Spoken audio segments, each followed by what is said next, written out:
ताइबंग मालेम असिबु सेमीबा अखोइगी इपा ईश्वरबु अहानबा मक्तदा यामना थागतजै अदुगा लोइनना ताइबंग पान असिदा लैरिबा जात पुम्नमकपु पापतगी कनबीबा अखोइगी ईश्वर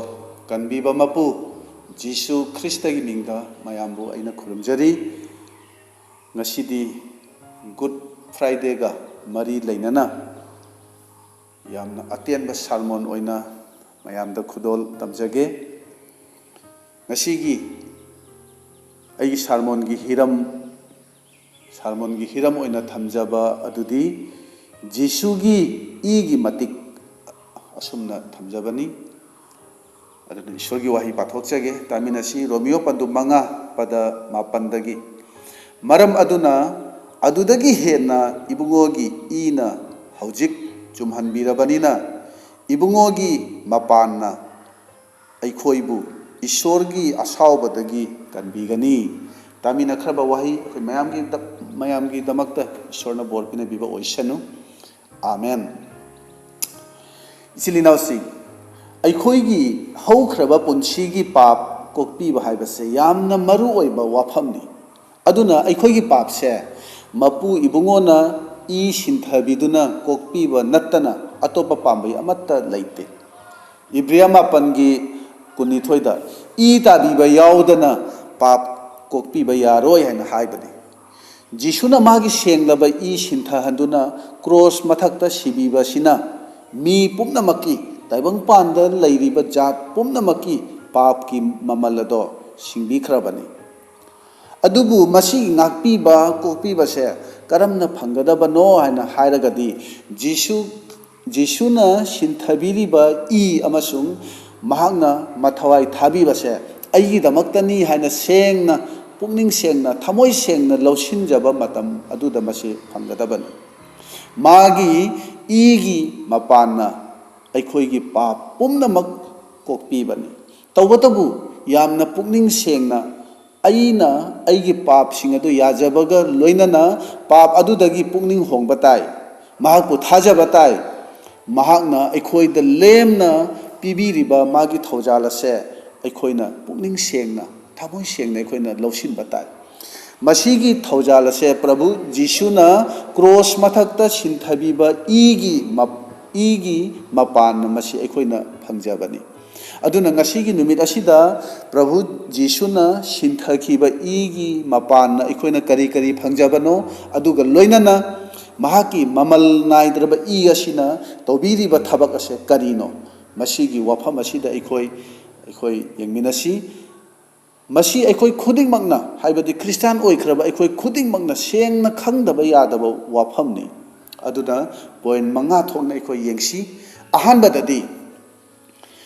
जीसुगी इना अखोइबु चुमहनबीबनी हाइबदि धर्म चेनबा सिंथानबीबनी रोमियो पंदुक मंगागी मापनसे ऐ अमुक्तगा हन्ना पाथोकजगे तासी मरम अदुना अदुदगी हेना इबुंगोगी इना हौजिक चुमहनबीरबनिना इबुंगोगी मपानना अखोइबु ईश्वरगी असावबदगी कनबीगनी इचिलिनावसिंग धर्म चेनबा सिंथानबीबा हाइबसे ngakpiba haibadagidi yamna chawraba wafamni masina takpadi akhoi punsi asina kaidau ngaidasu pap taukhidriba haibaduga chap manabani akhoi punsi asina kaidau ngaidasu pap taudriba haibaga chap manabani mapu ibungona akhoi papu amuk hanna ningsinglaroi haina haibani ibriya nipangi tarani thoida मसी प्रभु जीसुना सिंथखिबा इदुगी मतिकनी अदुबु थाजबा इचिलिनाव कयामदी पुंसीगी हौखरबा पाप सिंबु निंगसिंगलगा अवाबा पोलुम पुदुना यामना वाना हिंगबा यावरिबनी मसीगी मरमदी शैतानना जीसुगी इ असिगी तौबंगंबा मतिक मगुनदो लोचिलगा खंगहंदना थंबगिनी मपु इबुंगोना मखोइबु इगी मपान धर्म चेनबा सिंथानरे हाइबसे शैतान खंगहंदबनी मपु इबुंगोना मखोइगी अरानबदो मखोइगी पाप सिंगदो निंगसिंद्रे हाइबसे शैतान लोसिंदुना थंबनी aduna aikoi isana isabu maral siduna isabu papi ni khanjaduna mapu ibungogi dama aidi matik chadabani khanbase aranba wakhalni madugi pukning ado shaitan gi thabak ni haibase aikoi khangsi jisugi ina aikoi gi punsibu aikoi gi imung manungbu aikoi khanjil hansi kupsil hansi aikoi aranba taba leitre igi mapana aikoi se chumhan birabani aikoi se dharma chenwa oirabani ani subadadi jisugi igi mapana aikoi bu handok pirabani ahanba Peter panduk ama pada taranipan amasung taramapan asida aikoi yengsi ahanba Peter panduk ama pada taranipan amasung taramapan maramdi lupa natraga sana mangdaba pot asina nattaduna asoiba amasung amakpa leitaba yaw machagumba Kristagi mamalluraba ina nakhoibu nakhoigi napa napu singdagi thangtharakpa aremba mipandagi handokpire haiba nakhoina khangi masina tagli madudi taibangpangi papki kaithel asidagi mamal piduna aikhoibu handokpibani mapu ibungogi yathang matung ina jisugi aduna mamal oina piduna aikhoibu paptagi handokpibani ningtamba punsi pibani mahakna aikhoina shaitan natraga mi singi akibagi makha pona hingadaba natre hojikti adubu yamna nungaitabadi jisuna handokpi khraba thajaba ichili naw singna amuk hanna papki mi haibadi shaitangi minaigi shaitangi makha ponduna minaigi punsiduda amuk hanjinba yawbasini masigi damakta shaitanna lana tambibasingbu sijinaduna isilinaw kaya kayabu amuk hanjina papki makha polhalli masini aikhoigi thawaigi lan soknabado masini masigi matangsida pakhon chatpa polna singlup singda toina cheksinanaba hairambani aduna ngasi aina mayamda thamja ningbadi aikhoina ning tamba punsi phangnanabagi damak mapu ibungona aikhoida thawai amasung hakchangda lemna ning tamba punsi se pibi khrabani amuk hanna minaigi popuga yaminadanaba aikho cheksinsi maramdi jisugi ina aikhoibu ning tamhan khrabani magi haidi makna sinthakiba adubu mamal lehendabase aikoi tauroisi aduga ahum subadadi jisugi ina aikoibu isorgi mamangda naksil hanbani efisa panduk anigi pada tarahundoi dai khoi yengsi efisa panduk anigi pada tarahundoi asida haibasi tawigumba sung hojikti Krista Jisuda mamangai da thapna leiramba nakhoibu Krista gi ina nakna halle aikhoina khani mapu ibungodi tumhanba ngamba maini magi mamang da kanasu changba ngamde mioi bagi punchina magi mamang da changba yaba amatang ngairaba pambai adudi Jisugi asini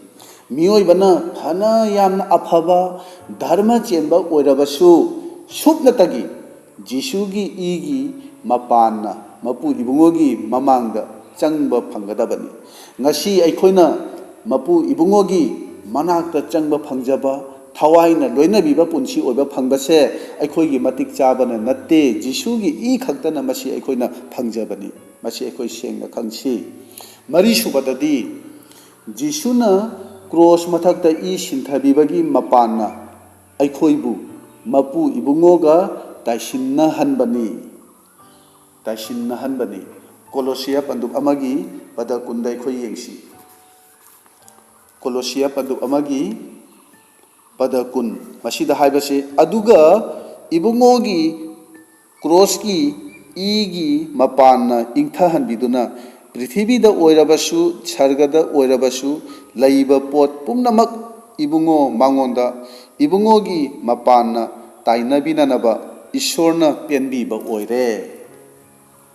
masina takpati hojikti mapu ibungo se ꯑꯩꯈꯣꯏꯒꯤ ꯌꯦꯛꯅꯕ ꯅꯠꯇꯦ ꯑꯩꯈꯣꯏꯒꯤ ꯃꯥꯌꯣꯛꯇ ꯂꯩꯕ ꯅꯠꯇꯦ ꯃꯁꯤ ꯑꯁꯦꯡꯕꯅꯤ ꯍꯥꯏꯕꯁꯦ ꯄꯨꯛꯅꯤꯡꯅ ꯆꯦꯠꯅ ꯑꯩꯈꯣꯏ ꯊꯥꯖꯕ ꯇꯥꯏ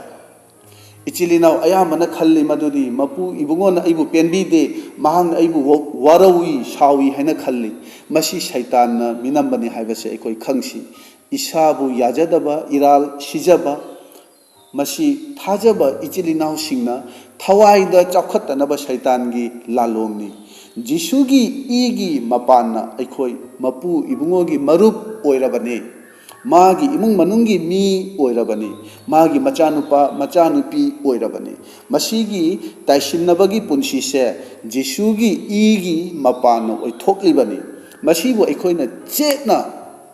ꯌꯥꯝꯅ ꯆꯦꯠꯅ ꯊꯥꯖꯗ꯭ꯔꯤꯕ ꯃꯈꯩꯗꯤ ꯊꯋꯥꯏꯗ ꯆꯥꯎꯈꯠꯄ ꯍꯥꯏꯕꯗꯣ ꯑꯩꯈꯣꯏ ꯉꯝꯂꯣꯏ ꯁꯩꯇꯥꯟꯕꯨ ꯈꯨꯗꯣꯡꯆꯥꯕ ꯄꯤꯗꯅꯕ ꯑꯩꯈꯣই ꯌꯥꯝꯅ ꯆꯦꯛꯁꯤꯟꯁꯤ ꯖꯤꯁꯨꯒꯤ ꯏꯒꯤ ꯃꯄꯥꯟꯅ ꯑꯩꯈꯣꯏꯒꯤ ꯏꯄꯥ ꯏꯁꯣꯔ ꯑꯣꯏꯔꯤꯕ ꯃꯄꯨ ꯏꯕꯨꯡꯉꯣꯒ ꯇꯥꯏꯁꯤꯟꯅꯔꯕꯅꯤ ꯍꯥꯏꯕꯁꯦ ꯑꯩꯈꯣꯏ ꯊꯥꯖꯁꯤ ꯃꯉꯥꯁꯨꯕꯗꯗꯤ ꯖꯤꯁꯨꯒꯤ ꯏꯒꯤ ꯃꯄꯥꯟꯅ ꯁꯩꯇꯥꯟ ꯑꯃꯁꯨꯡ ꯃꯥꯒꯤ ꯊꯩꯖꯤꯟꯕ ꯋꯥꯍꯩ ꯍꯥꯏꯕꯗꯤ ꯃꯔꯥꯜ ꯁꯤꯔꯤꯕ ꯃꯌꯥꯝ ꯑꯗꯨꯗꯒꯤ ꯃꯥꯏ ꯄꯥꯛꯄ ꯑꯣꯏꯔꯕꯅꯤ ꯐꯣꯡꯗꯣꯛꯄꯤꯕ ꯄꯟꯗꯨꯞ 12ꯒꯤ 11 ꯑꯁꯤꯗ ꯑꯩꯈꯣꯏ ꯌꯦꯡꯁꯤ ꯃꯁꯤꯗ ꯍꯥꯏꯔꯤ ꯃꯈꯣꯏꯅ ꯃꯥꯕꯨ ꯍꯥꯏꯕꯗꯤ ꯁꯩꯇꯥꯟꯕꯨ ꯃꯈꯣꯏꯅ ꯃꯥꯕꯨ ꯌꯥꯎ ꯃꯆꯥ ꯑꯗꯨꯒꯤ ꯏ ꯑꯗꯨꯒꯤ ꯃꯔꯝꯅ ꯑꯃꯁꯨꯡ ꯃꯈꯣꯏꯒꯤ ꯁꯥꯈꯤꯒꯤ ꯋꯥ ꯑꯗꯨꯒꯤ ꯃꯔꯝꯅ ꯉꯝꯂꯦ ꯑꯗꯨꯒ ꯃꯈꯣꯏꯅ ꯃꯈꯣꯏꯒꯤ ꯊꯋꯥꯏꯕꯨ ꯁꯤꯕ ꯐꯥꯎꯕ ꯄꯥꯝꯃꯨꯗꯦ ꯏꯆꯤꯜ ꯏꯅꯥꯎꯁꯤꯡ ꯃꯁꯤꯗꯒꯤ ꯈꯪꯕ ꯌꯥꯕꯗꯤ ꯁꯩꯇꯥꯟꯅ ꯂꯦꯞꯄ ꯂꯩꯇꯅ ꯑꯩꯈꯣꯏꯕꯨ ꯊꯩꯖꯤꯜꯂꯤ ꯃꯔꯥꯜ ꯁꯤꯔꯤ ꯃꯗꯨꯁꯨ ꯃꯄꯨ ꯏꯕꯨꯡꯉꯣꯒꯤ ꯃꯐꯝꯗꯅꯤ ꯑꯗꯨꯒ ꯑꯇꯣꯞꯄ ꯃꯤꯁꯤꯡꯗꯁꯨꯅꯤ ꯑꯗꯨꯒ ꯑꯩꯈꯣꯏ ꯏꯁꯥꯃꯛꯇꯗꯁꯨ ꯃꯥꯅ ꯃꯔꯥꯜ ꯁꯤꯕꯅꯤ ꯑꯩꯈꯣꯏꯒꯤ ꯄꯨꯛꯅꯤꯡ ꯋꯥꯈꯜꯕꯨ ꯍꯟꯊꯍꯟꯕꯅꯤ